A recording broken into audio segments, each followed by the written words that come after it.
Bonsoir à tous, heureuse de vous retrouver pour cette émission Santé 10 de ce soir. Nous saluons Jordan à la réalisation, merci de nous réaliser cette émission Santé 10 ce soir.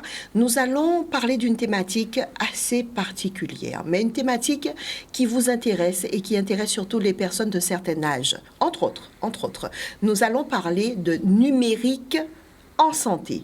Alors, numérique en santé, mais qu'est-ce qu'elle raconte, Brigitte? Qu'est-ce qu'elle veut dire? Sur quoi allons-nous vraiment pointer le doigt ce soir? Eh bien, je vous propose d'en parler avec nos invités.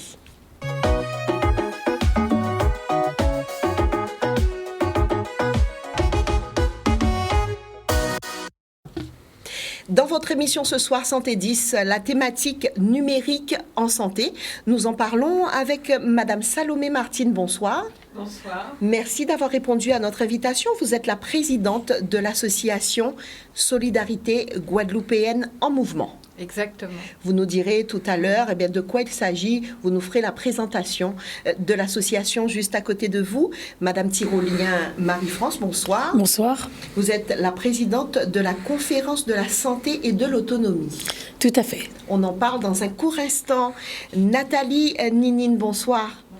Merci d'avoir répondu à notre invitation une fois de plus, puisque nous avons l'habitude d'avoir Nathalie Ninine avec nous sur le plateau de Santé 10. Vous êtes psychologue et psychanalyste. Oui. Merci d'être là. Bonsoir au seul homme du plateau. Bonsoir. Bonsoir Michel Gérand, vous êtes infirmier libéral, mais vous êtes aussi éducateur, thérapeute et ingénieur en formation en santé. Est-ce que j'ai bien tout dit? Tout dit. Et vous allez nous expliquer un petit peu chaque chose dans un court instant. Bien sûr. On va commencer avec Madame Salomé Martine, je le disais, présidente de l'association Solidarité Guadeloupéenne en Mouvement. Présentez-nous un petit peu cette association. Oui, notre association est une relativement jeune association, puisque nous l'avons créée il y a 5 ans. Et nous avons choisi de travailler dans les quartiers de politique de la ville, là où les besoins sont très importants. Et nous travaillons un petit peu dans le domaine du handicap, en quelque sorte, puisque nous avons une recherche-action qui nous permet de comprendre quels sont les freins et les leviers pour permettre aux enfants en situation de handicap de faire leur parcours à l'école ordinaire, puisque vous savez qu'aujourd'hui, on parle d'inclusion scolaire. Donc ça, c'est un premier projet que nous avons. Et le deuxième projet pour lequel je suis présente ici, c'est un projet que nous développons sur les quartiers de Mortenol, Vieux-Bourg, Abîme, un petit peu sur la cité éducative de Pointe-à-Pitre et sur les Lauriers où nous sommes installés, qui consiste à accompagner les personnes des quartiers pour qu'elles arrivent à utiliser le numérique pour accéder à leurs droits. Et donc, bien sûr, aussi le numérique pour être capable de se connecter. Par exemple, s'il y a un problème sur la carte vitale, par exemple, pour prendre un rendez-vous si c'est nécessaire.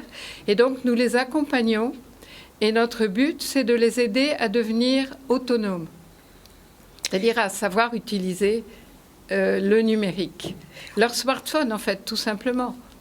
On va en parler en profondeur, puisque vous êtes vraiment au cœur de ce changement, de ce changement pour certains, qui parfois reste une problématique, par exemple pour nos aînés, pour nos personnes âgées. On va en parler en profondeur dans un court instant. Madame Tyrolien Marie-France, je disais tout à l'heure que vous étiez la présidente de la conférence de la santé et de l'autonomie. On dit encore CSA. Oui, donc, s'il faut expliquer à tous ceux et celles qui nous regardent ce que c'est que le CSA.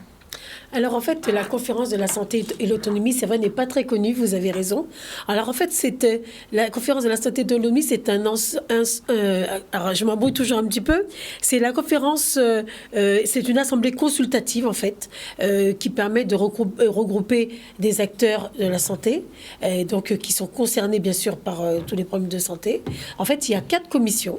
Donc, il y a la commission des usagers, la commission de la prévention, la commission des soins et la commission médico-sociale.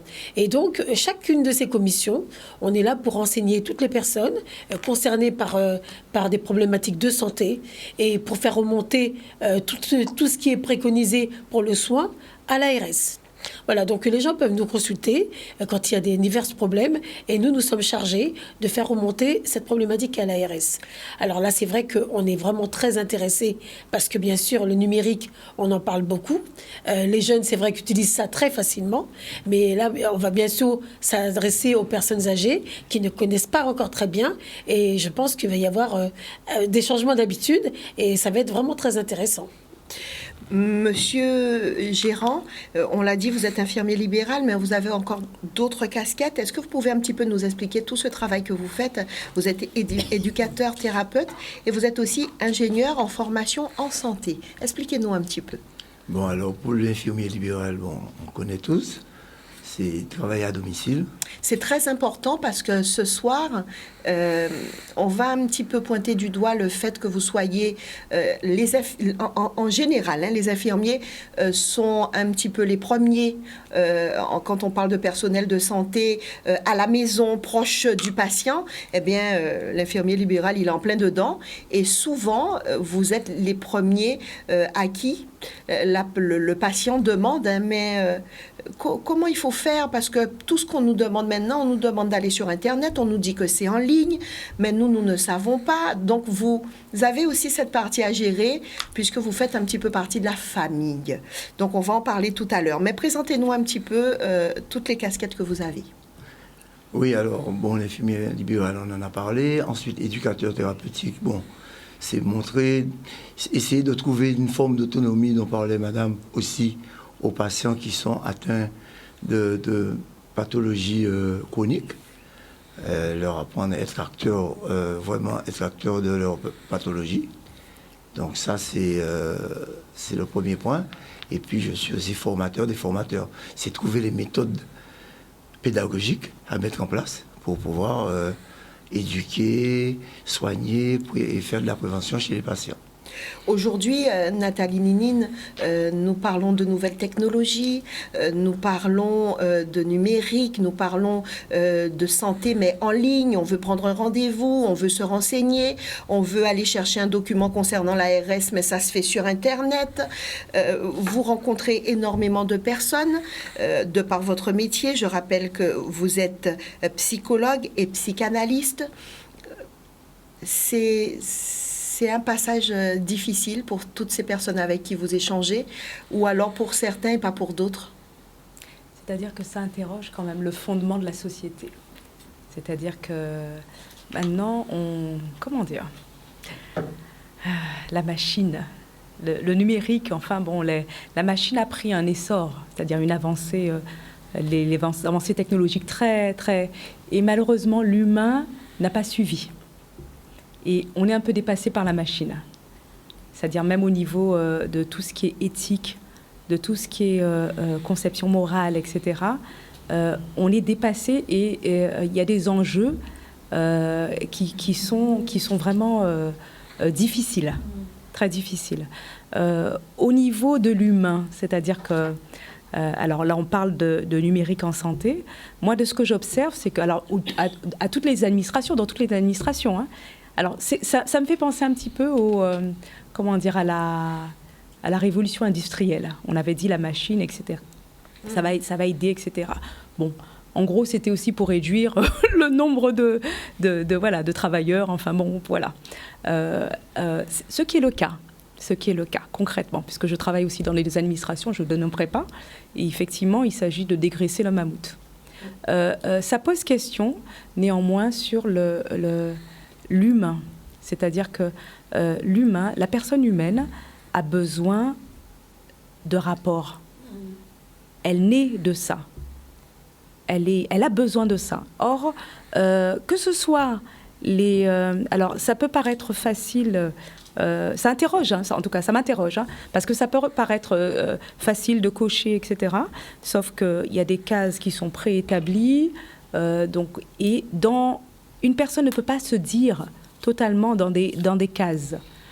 D'autre part, donc bien sûr, même il y a l'histoire du créole. Alors bon, je suppose que vous devez travailler dessus, mais tout ne peut pas se dire. La personne, sa problématique ne peut pas se dire dans le numérique, parce que le numérique vise à, comment dire, c'est une logique de fonctionnalité. Or, l'humain est justement ce qui échappe à la fonctionnalité. Donc, c'est très ambigu tout ça. Et l'humain a besoin de contact. Je le vois même dans des administrations très importantes dans lesquelles je travaille. Ça pose des problèmes, non seulement au niveau du public, mais aussi au niveau des employés de ces administrations qui, finalement, se trouvent en grande difficulté parce que, finalement, ça n'avance pas tant que ça. Ça ne marche pas tant que ça. Et en plus, il n'y a plus le facteur humain qui permettait un peu de colmater, d'arranger, voilà, n'est plus, et d'apaiser, voilà. Et en même temps, comme je parle au niveau des employés de ces services, comme ils sont censés avoir eu un travail simplifié parce que voilà, donc on leur demande plus de rentabilité et donc plus de travail, et ça fait énormément de dégâts. Moi, on m'interpelle beaucoup de souffrances dans ces administrations, suicide, dépression, etc. Beaucoup de choses. Donc tout. Alors on présente le numérique, oui, c'est la panopée, mais avant, il y a des questions éthiques, des questions morales qu'il faut vraiment poser, parce que là, on joue avec l'humain. Et l'humain, comment dire, même si ce n'est pas, la langue, la parole n'est pas dans l'air du temps. Maintenant, on vise un peu à réduire la parole à sa fonctionnalité, voilà, communication, tact, voilà. Mais la parole, c'est beaucoup plus vaste que ça. On se dit à travers ça. Et on se dit, c'est comme la parole, c'est comme en musique. Il y a des notes, mais il y a aussi des silences. Et dans la musique fait partie de ça, des notes et des silences. C'est-à-dire qu'à travers le regard de la personne, à travers un raclement, ou bien on peut comprendre des choses. Donc ça, c'est très important, et il me semblerait dommageable pour l'humain. Enfin, malheureusement, c'est ce que je constate en tout cas, c'est qu'on passe à côté de ça. Et Madame Salomé, justement, avec votre association, c'est ce que vous voulez éviter. En tout cas, vous voulez aider tout un chacun à se mettre quand même dans cette actualité, parce que de toute façon, il faut s'y mettre, mais de les accompagner au mieux pour que ça puisse se faire en douceur et que ça puisse se faire justement avec une équipe. On parle d'humain, donc avec des gens avec qui on peut échanger. Est-ce que c'est bien cela ? Oui, tout à fait. Et je peux vous dire que certains bénéficiaires, certaines personnes viennent simplement parce qu'elles ont quelqu'un qui parle avec elles, elles ont un contact humain. La machine est entre elles deux, mais la machine n'est pas le plus important. Au contraire, le contact humain permet de passer de l'autre côté, permet d'éviter la froideur de la machine et cette espèce de labyrinthe dans lequel les personnes ont l'impression d'être engagées quand il faut rentrer sur Internet et tout faire dans cette espèce d'espace inhumain, d'espace vide, d'espace fonctionnel uniquement, que vous avez très bien décrit tout à l'heure. Madame Salomé, est-ce qu'au jour d'aujourd'hui, vous avez des personnes que vous avez accompagnées tout doucement, qui ont su ensuite prendre leur envol et utiliser leur outil informatique sans problème, surtout en rapport avec leur santé? On a parlé tout à l'heure, par exemple, de la carte vitale. On pourrait parler d'un rendez-vous de santé à prendre et qu'on peut le faire qu'en ligne. Est-ce que vous avez des retours de ces gens-là? Est-ce que, en moment de panique sur un point ou un autre, ils peuvent revenir du côté de l'association? Alors, si vous voulez, nous n'avons pas une existence très longue. Je vous ai dit que nous étions une association... Une jeune association. Une jeune association. Et nous avons démarré cette activité il y a quelques mois. Ah, d'accord. Donc, nous n'avons pas encore eu le temps de voir arriver le moment où des personnes ont acquis cette autonomie et deviennent capables d'aider les autres. Mais ce qui me paraît très important dans la dimension associative, c'est que finalement, tout se passe à travers le contact humain. Et c'est une manière de remettre de l'humain dans des relations qui sont très déshumanisées. Et ce que nous souhaitons aussi, c'est que les personnes à qui nous allons permettre d'être autonomes puissent aider leurs voisins, leurs parents, et que, en quelque sorte, de cette manière-là, on remette de l'humain dans cette relation avec la machine et avec l'ordinateur. Nous allons tout à l'heure avec vous, Madame Tyrolien, nous allons parler de cette belle journée de samedi 21 au Palais des Sports. On va en parler en détail parce que visiblement il y aura un programme très alléchant et où nous sommes tous invités. Il y aura une façon de faire, en tout cas pour s'y rendre. On va en parler tout à l'heure. Juste avant, je voudrais demander à Monsieur Gérant, je rappelle qu'il est infirmier libéral, mais qui est aussi éducateur thérapeute et qui est ingénieur en formation en santé. Justement, dans votre secteur d'activité, comment réagissent les patients que vous voyez, les personnes avec qui vous échangez, avec qui vous discutez, par rapport à cet outil, par rapport au numérique? Bon, de mon côté, je n'ai pas trouvé encore. Moi, j'aimerais savoir s'il y a eu un état des lieux de la situation, de savoir comment sont prises en charge les personnes âgées, par exemple, ou les personnes à mobilité réduite ou porteurs d'handicap. Il faudrait faire déjà un état des lieux, et au niveau du patient en lui-même, mais au niveau de la famille, de son environnement. Vous n'avez pas d'interrogation, vos patients, la famille ou vos patients ne vous interrogent pas sur tout ce qui se fait actuellement en ligne, quand on leur dit qu'il faut faire telle chose, mais c'est Internet et tout, ils n'ont pas... Déjà, je vais vous dire qu'ils sont assez réticents de ce genre de matériel, déjà, pour appeler à l'hôpital. On va dire qu'à l'hôpital, lorsqu'on appelle, il faut dire oui, il faut dire non, il faut bien articuler, sinon le nom de la personne est faussé, on vous envoie dans un service. Donc déjà là, c'est compliqué. C'est compliqué. C'est compliqué. Pour prendre les rendez-vous, par exemple chez un médecin, quand on le prend personnellement, le rendez-vous, c'est 6 mois, 7 mois, une année.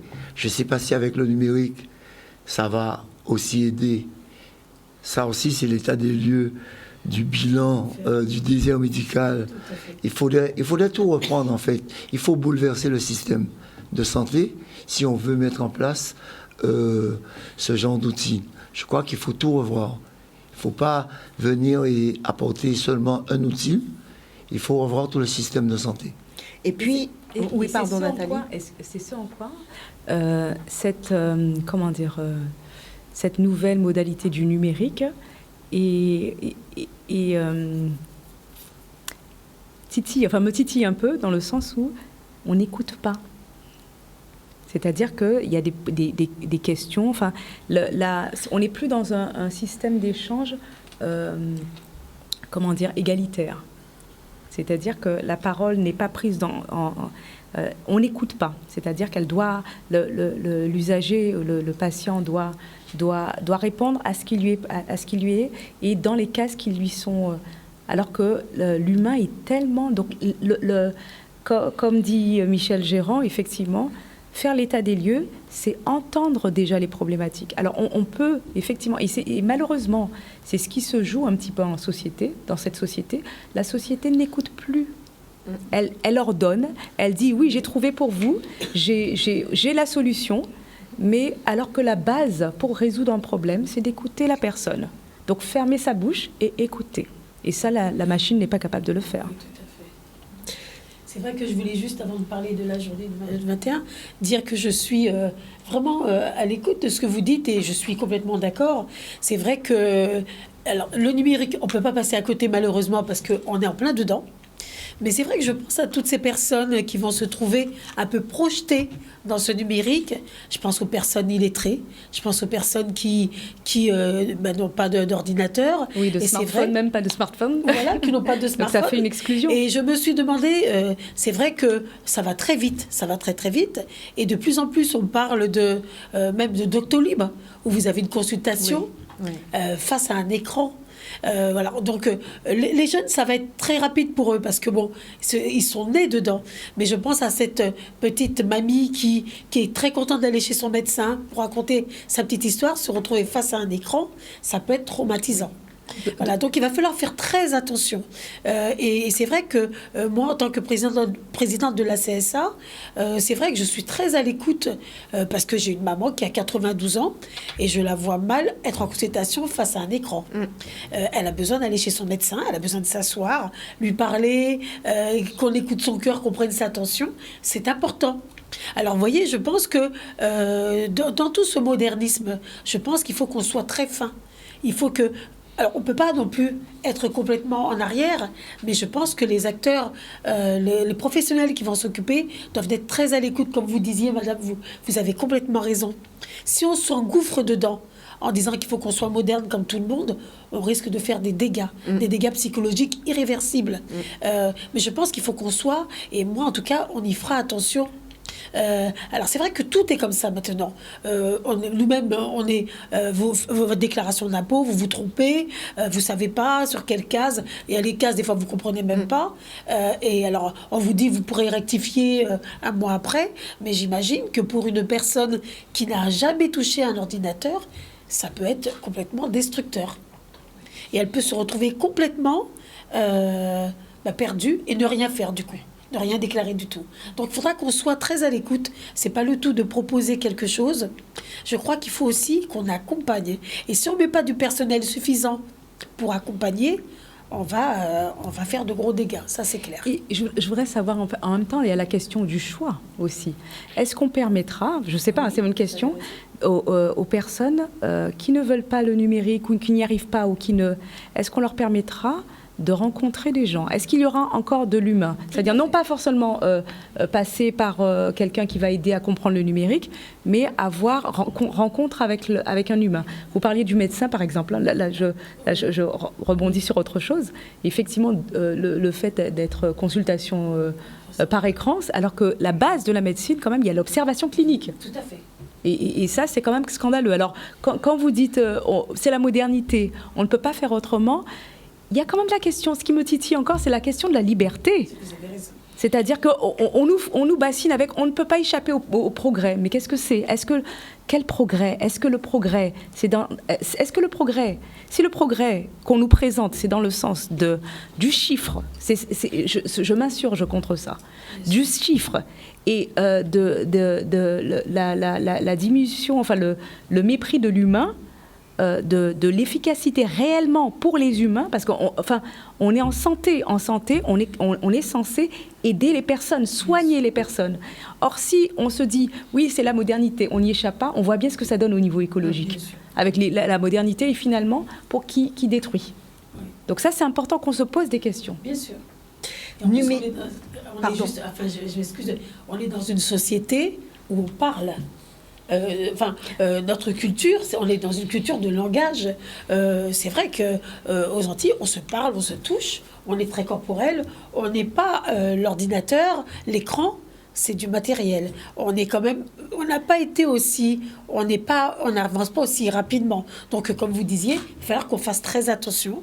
Alors, c'est vrai que c'est bien d'être moderne, mais il va falloir qu'on fasse très attention et de ne pas plus détruire que soigner. Vous avez raison. Et éventuellement laisser une possibilité à celui qui ne peut vraiment pas ou qui ne veut vraiment pas, lui laisser la possibilité quand même de faire autrement. Oui.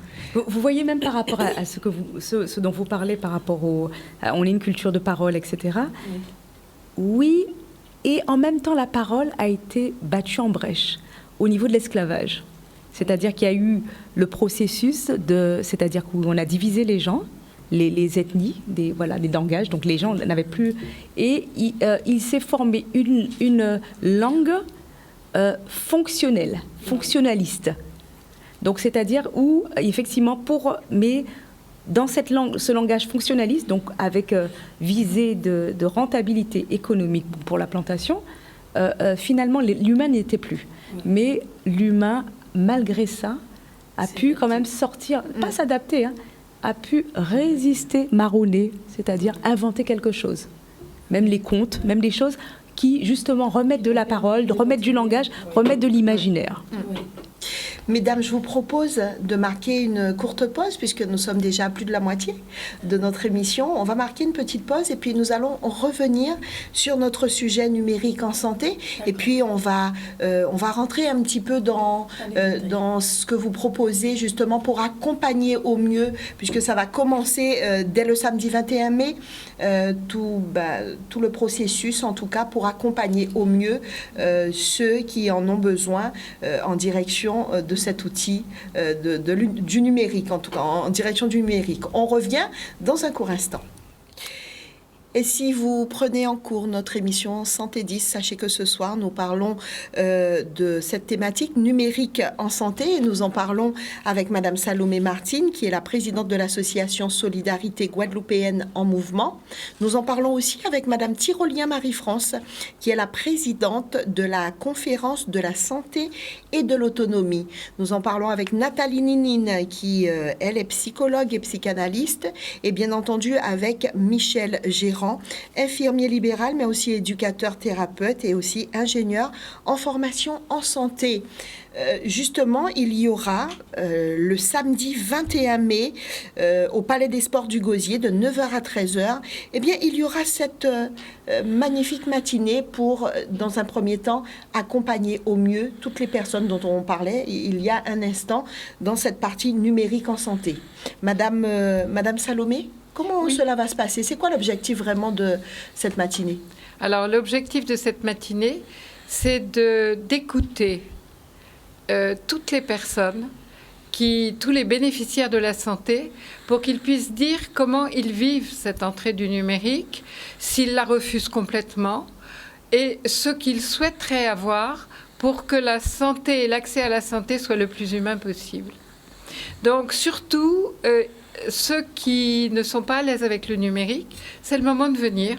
Et c'est le moment de dire que telle et telle chose les gêne et de demander un autre accès au numérique, ou des aides, ou des accompagnements et un autre accès à la santé, si nécessaire.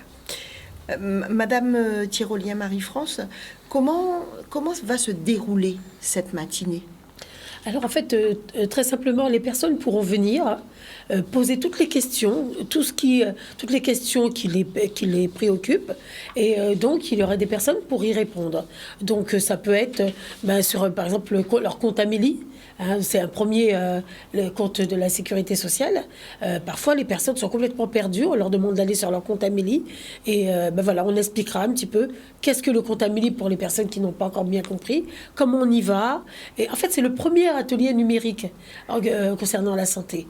Et donc, on espère que toutes les personnes qui auront des questions à poser, viendront, parce que là il va y avoir plusieurs partenaires qui chacun dans son domaine va expliquer. Donc ce sera le moment de poser toutes sortes de questions pour avoir les réponses les plus précises possibles.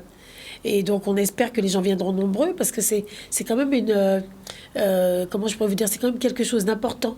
Alors à notre écran s'affiche le visuel de cette matinée. Il y a une question. Vous savez que beaucoup de personnes qui s'intéressent, qui ont la problématique en tout cas d'aller en direction du numérique, ne sont pas forcément des personnes qui se déplacent avec facilité ou qui peuvent se faire accompagner pour être avec vous au Palais des Sports. Est-ce que là aussi vous avez pensé à une manière de faire pour ces personnes-là ? Mais écoutez, là, pour l'instant, c'est vrai que c'est une première présentation. Mais après, vous savez, les centres, les CCAS vont aussi ouvrir des endroits où les gens pourront venir se renseigner, la sécurité sociale, la caisse d'allocation familiale. Il y aura plusieurs endroits où après, là, c'est une présentation générale.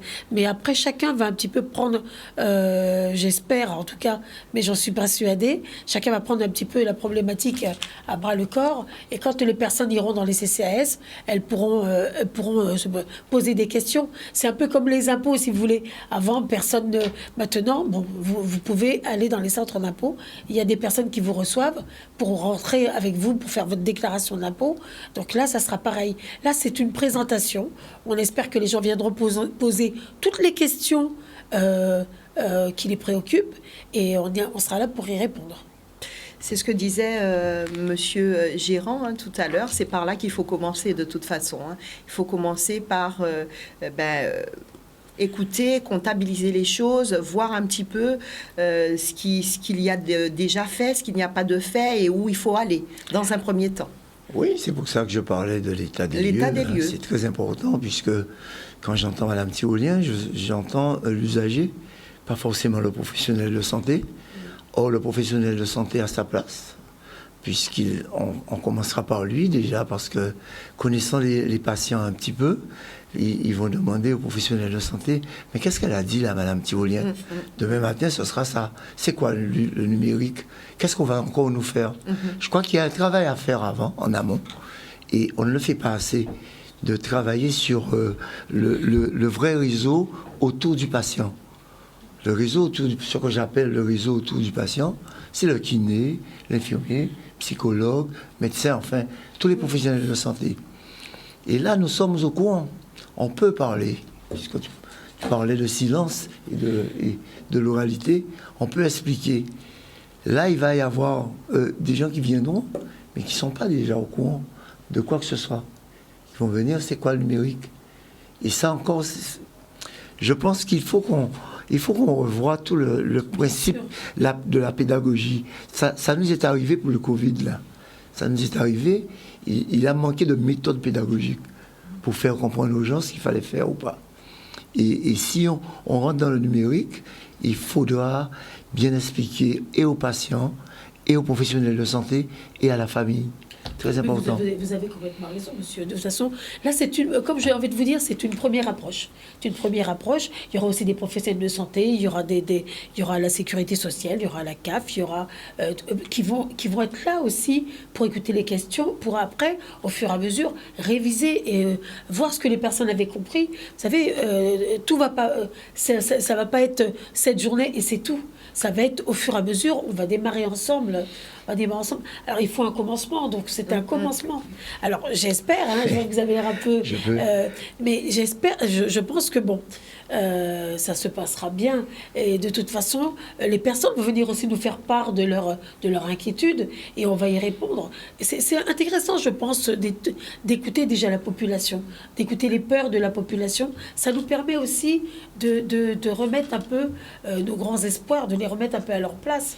Vous voyez? Parce que c'est l'usager qui dira. Voilà. C'est l'usager qui dira je n'ai rien compris ou j'ai tout compris ou je veux ou je ne veux pas. Comme vous disiez, madame, la liberté reste... on ne peut pas passer à côté de ça. Les gens ont le droit encore de choisir ce qui va leur convenir et ce qui ne leur conviendra pas. Et on sera obligé de réajuster. Oui. Et j'espère qu'on le fera. J'ai quand même une question, c'est-à-dire essentielle, parce qu'on parle de comment expliquer le numérique, comment faire entrer les gens dans le numérique, mais il y a quand même une question essentielle, et qu'on voit même au niveau des impôts, c'est-à-dire le côté intrusif, le côté, par exemple, de la confidentialité des informations, sachant que les systèmes numériques, on sait, il y a les cyberattaques, donc nul n'est à l'abri. Au contraire, et que ce sont des informations qui seront on ne peut plus précieuses, puisque sur l'intimité des personnes, sur leurs maladies, sur leurs addictions, sur toutes sortes de choses. Donc, même à ce niveau-là, les personnes, à mon avis, devraient pouvoir choisir de dire oui ou de dire non.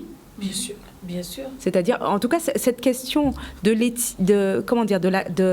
la confidentialité, parce que même au niveau des impôts, le fait, le tout numérique, d'une manière générale, a établi un rapport très inégalitaire entre le pouvoir et l'usager. C'est-à-dire que le pouvoir a de plus en plus d'informations sur la personne, ce qui n'est pas le cas réciproquement, puisque le pouvoir est au contraire de plus en plus occulte, opaque.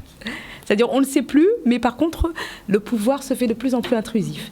Et tout ça, ça pose des questions de liberté, de démocratie aussi. Hein. Donc ça, c'est quelque chose d'important, oui.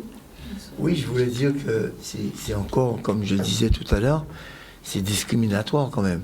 Parce que demain, quand il y aura cette journée, ce serait bien de faire une évaluation pour savoir est-ce que ce sont des gens de la ville, des gens de la campagne qui sont venus vous voir. C'est très important puisqu'il y a un problème de réseau, Vous avez raison. il y a un problème de communication. Ce serait très intéressant. Il faut toujours faire l'évaluation. Et moi, je dis toujours qu'on est quand même en 2022. On a toujours fait des colloques, des rencontres interprofessionnelles et jamais des rencontres interpatients, inter-usagers. Et c'est ça l'important. C'est que le malade a tellement de choses à nous apprendre. On pense que nous sommes des experts, mais ce sont les malades qui sont des experts. Mais bien sûr. Ce sont eux qui connaissent vous savez, on a leur commencé pathologie déjà la CSA et leurs moyens. On a commencé à écouter les patients. On écoute les patients. Les gens nous téléphonent. Les gens nous font part de ce qu'ils ont vécu, qu'ils ont été à l'hôpital, qu'ils ont été mal reçus, qu'ils ont été là, ou bien qu'ils cherchent un médecin depuis une année. Il n'y a pas de cardiologue. Les gens nous appellent pour nous faire part de tout ça. Et on y travaille. On y travaille parce que bon, c'est vrai que vous n'êtes pas sans savoir. Il y a des médecins qui sont pratiquement introuvables. Des gens qui nous disent « Je cherche un gastro-entérologue, je n'en trouve pas. Le cardiologue m'a donné rendez-vous dans une année. » Et on n'est pas sans savoir que les gens partent de plus en plus en métropole pour aller se faire soigner, en tout cas pour ceux qui peuvent. Est-ce que le numérique... Alors, je suis d'accord avec vous. Ça ne va pas résoudre la solution. Ça ne va pas résoudre la problématique, je veux dire. Mais en tout cas, ça nous permet, je pense qu'il faut commencer par quelque chose. Il faut commencer par quelque chose. Je ne vous dis pas, moi je ne prêche pas pour le numérique du tout, mais il faut commencer par quelque chose. Donc cette journée aura peut-être aussi... les gens vont venir, j'espère, et dire ce que vous êtes en train de dire. Dire, écoutez, franchement, ce que vous êtes en train de faire, ça ne nous intéresse pas. Ça serait bien que les gens viennent. En tout cas, pour voir ce qu'on leur propose. D'ailleurs, vous l'avez dit personne ne dit jamais rien. Vous l'avez dit, en tout début, on n'était pas encore à l'antenne, vous parliez de connexion, vous parliez de la campagne, de la ville. Tout à fait. On en a parlé avant votre arrivée hors antenne, parce que visiblement, toute l'équipe s'inquiète énormément de cela.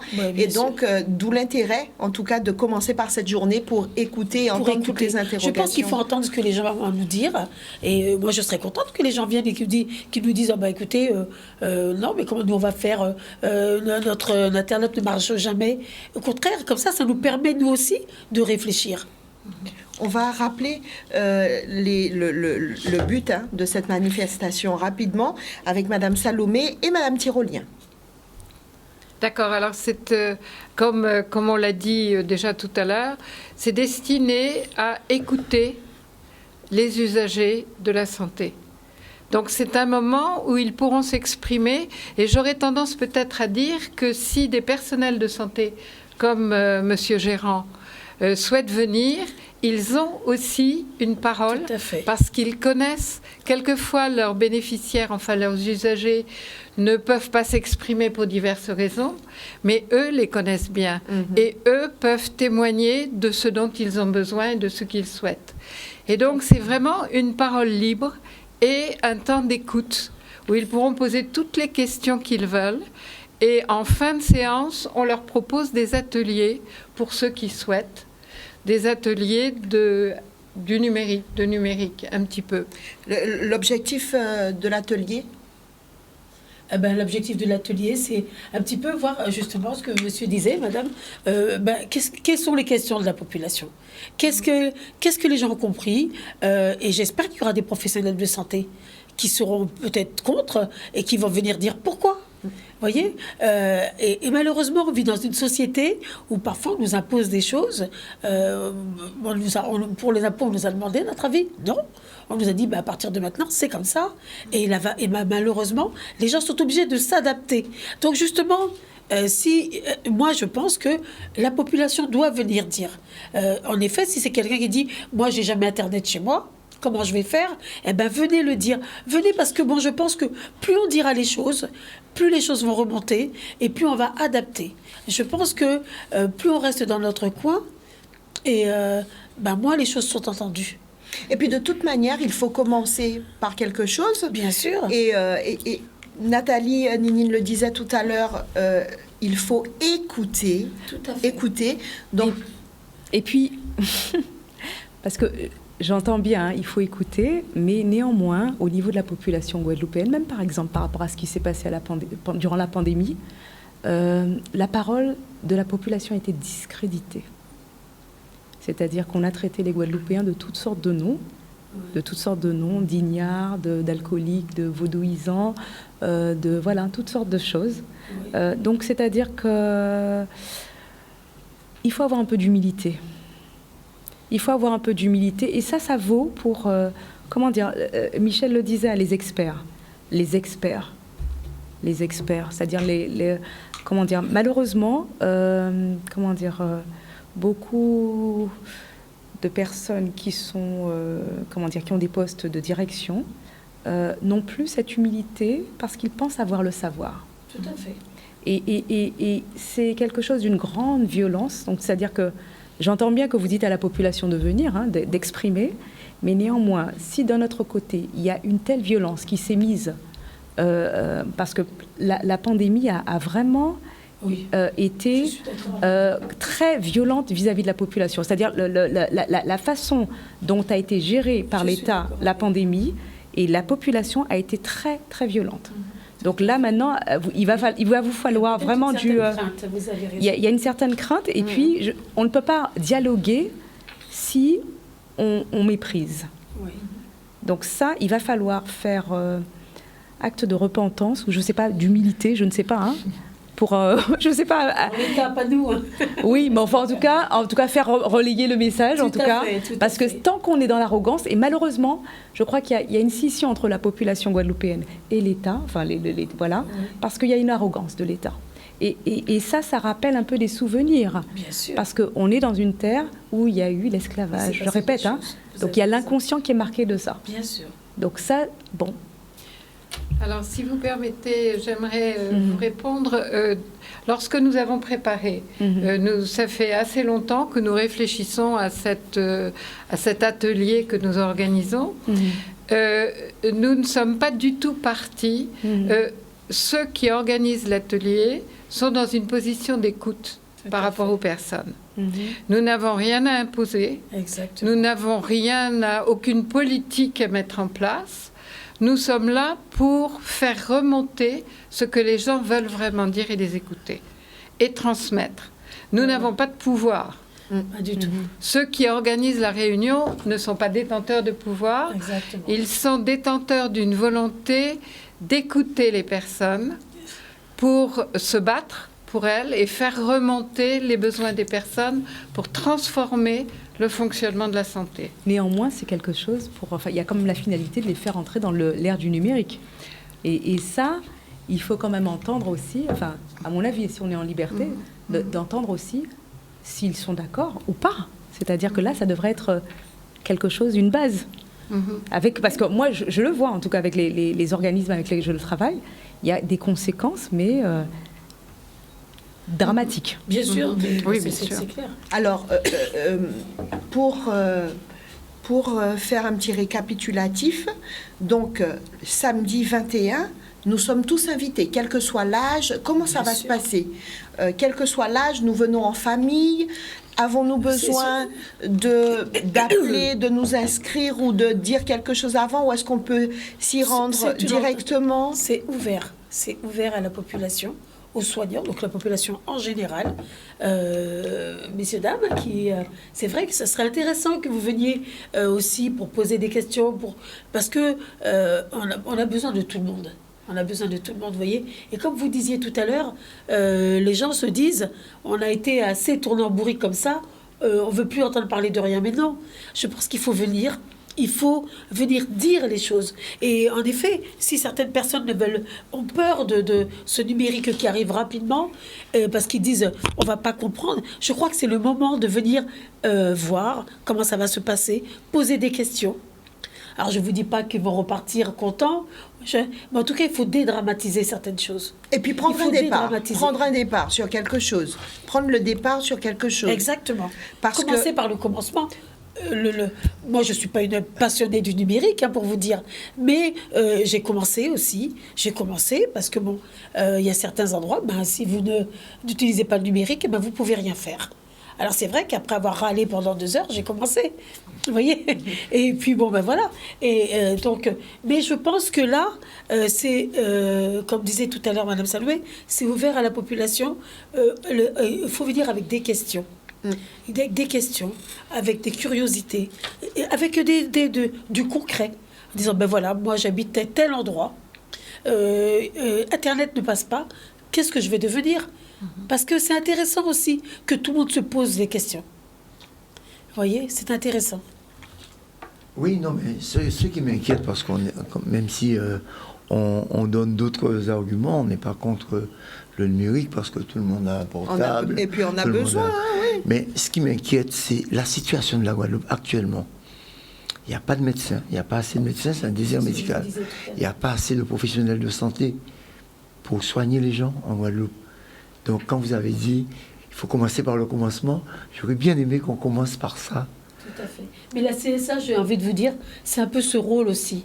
C'est ce rôle. Moi, en tant que présidente de la CSA, je m'inquiète pour tout ça. Vous savez, je m'inquiète quand je vois l'état des urgences. Alors, on est hors sujet, c'est vrai, mais je m'inquiète quand j'entends quelqu'un qui me dit « ça fait 1 an que j'attends pour voir un cardiologue. Est-ce que le cœur va tenir 1 an ?» Je m'inquiète pour tout ça. Et vous voyez, et je pense que on a besoin aussi de faire remonter tout ça. Et peut-être que ce numérique va nous emmener aussi sur... Parce qu'on ne peut pas continuer comme ça. Oui, on ne peut pas continuer comme ça. C'est sûr, mais vous proposez à quelqu'un du numérique, il vous dira... Emmenez-moi de l'eau de préférence. Bien sûr, mais peut-être, vous avez raison. Parce qu'il n'y a pas d'eau dans certaines maisons pour faire les soins. On me dira, écoutez, moi j'ai été malmenée à l'hôpital. Je suis restée 8 heures sur un brancard aux urgences, où j'ai perdu mon enfant sur un brancard aux urgences. Oui, je suis consciente de ça. Je suis consciente. Et la CSA, c'est ça. C'est cette conscience qu'on veut faire. Et on se bat pour le faire remonter à l'ARS, parce que c'est pas normal. Pas normal. Ce n'est pas normal. Je suis complètement d'accord avec vous. Messieurs, dames, on arrive à la fin de notre émission. Il est 21h. C'était une très, très belle émission avec des invités fort intéressants. J'ai aimé vos échanges. J'ai aimé cette façon de discuter et de s'inquiéter pour nos Guadeloupéens. Merci à vous. Rendez-vous samedi 21. On va remettre à l'écran cette petite affiche, ce petit visuel où vous donnez rendez-vous à tout le monde, invitation numérique en santé. C'est donc le samedi 21 mai de 9h à 13h. Au Palais des Sports du Gosier. Vous avez de nombreuses associations qui seront présentes. Vous avez beaucoup de partenaires pour répondre à certaines des interrogations de tout un chacun. Les professionnels de santé sont informés. Eh bien, s'ils le peuvent, ils seront au rendez-vous. J'espère que ce sera en tout cas un moment riche en informations, riche en échanges, en partage, puisque tel est l'objectif. Merci Madame Salomé. Martine, je rappelle, vous êtes présidente de l'association Solidarité Guadeloupéenne en Mouvement. Comment faire pour joindre cette association ? Alors, vous pouvez nous joindre. Nous avons alors, j'ose pas donner un mail, mais nous avons un numéro de téléphone. 06 90, attendez, que je ne me trompe pas, 06 90, je vous le donne tout de suite. Je donnais la parole à quelqu'un d'autre. Un petit mot de la fin, Nathalie Mini. Merci d'être venue. Si vous le pouvez, eh bien, samedi, ce serait bien d'aller voir un petit peu comment ça se passe. Comme ça, on pourrait se faire une petite émission pour faire un petit point, un petit bilan, voilà, et parler d'évaluation et parler d'état des lieux. Pourquoi pas. Voilà, merci d'être venu. Merci, Monsieur Gérant. Pour votre participation à cette émission et puis merci pour tout ce que vous faites dans le milieu puisqu'on s'informe, on connaît ce nom et on vous dit merci pour tous vos engagements auprès de la population. Vous avez retrouvé le numéro. C'est le numéro 06 90 50 22 24. 50 22 24, un numéro de portable. Si vous voulez joindre l'association Solidarité Guadeloupéenne en Mouvement. Merci beaucoup Madame Salomé, Madame Tyrolien, Marie-France, la présidente de la conférence de la santé et de l'autonomie. Merci d'être venue. Merci pour ce rendez-vous de samedi 21. On espère vraiment que la population répondra à cette invitation. On espère. Et ils ont compris que c'était pour eux, que c'était vraiment pour écouter. Comment on fait si on veut vous joindre? Alors, c'est ce que j'étais en train de chercher. Alors, j'étais en train de chercher le numéro qui devait être inscrit, mais il y a eu un loupé. Mais je veux vous faire parvenir le numéro de la CSA parce qu'il devait être inscrit et je retiens pas. J'ai tellement de numéros à retenir, je retiens difficilement le mien déjà. De toute façon, en passant par l'association Solidarité Guadeloupéenne en Mouvement, on peut aussi avoir Tout à toutes les fait. informations Oui. dont on a besoin. Absolument. Merci beaucoup. Merci Jordan pour la réalisation de cette émission. Et puis nous prenons rendez-vous jeudi prochain, 20h, 21h sur Canal 10. Je vous laisse en compagnie de toute l'équipe de Zone Rouge.